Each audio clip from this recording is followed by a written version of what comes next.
వార్తలకు స్వాగతం. వార్తల్లోని ముఖ్యాంశాలు. తిరుపతికి నేడు 894వ పుట్టినరోజు పండుగ సంబరాలు అంబరాన్ని అంటాయి. పుర ప్రజలంతా ఏకమై తమను అక్కున చేర్చుకున్న తిరుపతి జన్మదిన వేడుకల్లో మేము సైతం అంటూ పాలు పంచుకున్నారు.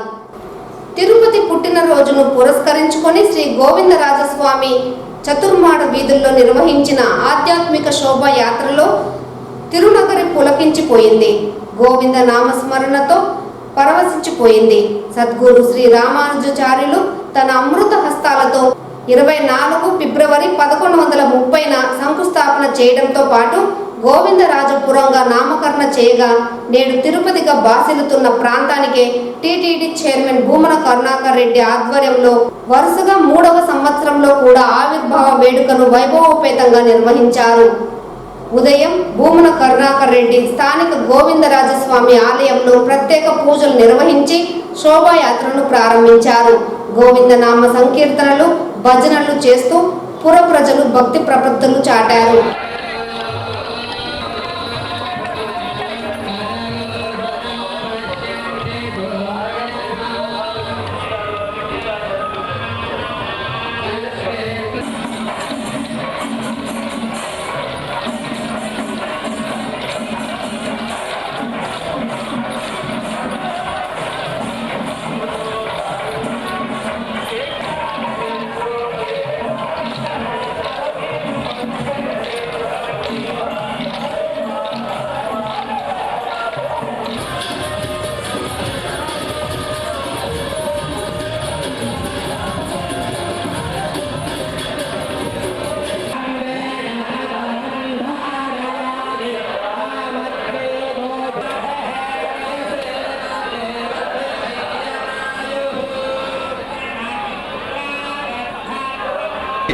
ఇరవై 4/2/1130 సంవత్సరం తన 108 సంవత్సరాల వయస్సులో ఎన్ పెరుమారనర్ అనేటువంటి బిరుదాంకితుడైనటువంటి ఆ స్వామి.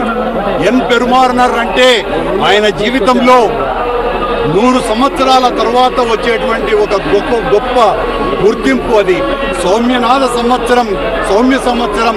ఇది ప్రారంభోత్సవానికి శంకుస్థాపనకు నోచుకున్నది. ఈ పవిత్ర నగరంలో మనమందరము ఉండటం ఒక గొప్ప అదృష్టం. ఎన్ని జన్మల పుణ్యం ఇది. ప్రపంచంలో ఎన్నో నగరాలు వచ్చినాయి, కొన్ని వేల నగరాలు పుట్టాయి, పోయాయి. మనకంటే కూడా ప్రాచీనమైనటువంటి నగరాలు ఉండినాయి. కానీ వాటికి దేనికి కూడా ఏ మాత్రము కూడా ఒక ఆవిర్భావ దినోత్సవ వేడుకలు జరుపుకునేటువంటి అదృష్టం భగవంతుడు ఇవ్వలేదు. ఒక్క తిరుపతికి మాత్రమే ఆ మహద్భాగ్యం వెంకటేశ్వర స్వామి చలువు వలన కలిగింది. మనుష్యులకు పుట్టినరోజులు ఉంటాయి, లేదా వాళ్ళు పెంచుకునేటువంటి పెంపుడు జంతువులకు పుట్టినరోజులు జరుపుకుంటారు. కానీ ఈ పవిత్రమైన పుణ్యక్షేత్రానికి మాత్రమే ఫలానా రోజున ఈ నగరానికి శంకుస్థాపన చేసి గోవిందరాజపురంగా నామకరణం చేసినటువంటి ఆ జగద్గురువులను తలుచుకుంటూ నీ దయ వలన, నీ కృప వలన, నీ కటాక్షం వలన మేమందరం కూడా తిరుపతిలో ఉండగలిగేటువంటి మహద్భాగ్యం మాకు కలిగింది. కలిగినందుకు మేము రుణం తీర్చుకోవాల్సినటువంటి అవసరం ఉన్నది.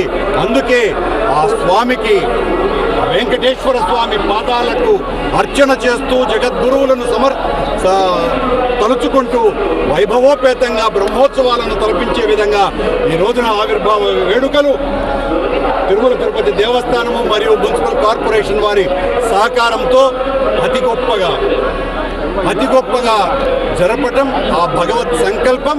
ఇది ఒక పరంపరగా, ఒక సాంప్రదాయంగా, ఒక సంస్కృతిగా మారాలన్నటువంటి అభిలాషణ నాది.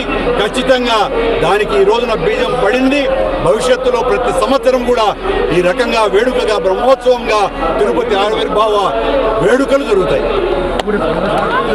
తిరుమల శ్రీవారిని ఈరోజు ఉదయం VIP విరామ సమయంలో పలువురు ప్రముఖులు దర్శించుకున్నారు.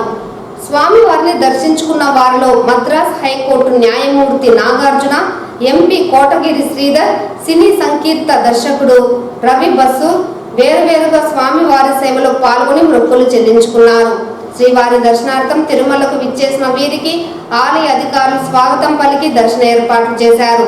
అనంతరం రంగనాథ మండపంలో వేద పండితులు వేద ఆశీర్వచనం చేసి స్వామివారి తీర్థ ప్రసాదాలను అందజేశారు. 12 గంటల వరకు ఆర్టీసీ బస్సుల ద్వారా మాత్రమే అనుమతించబడుతుంది. ద్విచక్ర వాహనములు మరియు ప్రైవేట్ ఫోర్ వీలర్స్ అనుమతించారు. భక్తులకు విజ్ఞప్తి, ఈరోజు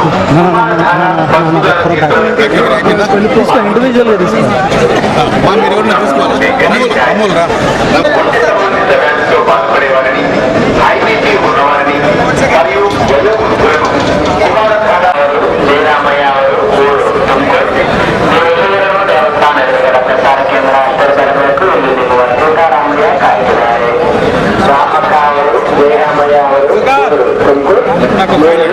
విజ్ఞప్తి, ఈరోజు కుమారధార పసుపుదార తీర్థమునకు వెళ్ళబోరు భక్తులను ఉదయం 5:30 నుంచి మధ్యాహ్నం 12 గంటల వరకు ఓం నమో వెంకటేశాయ.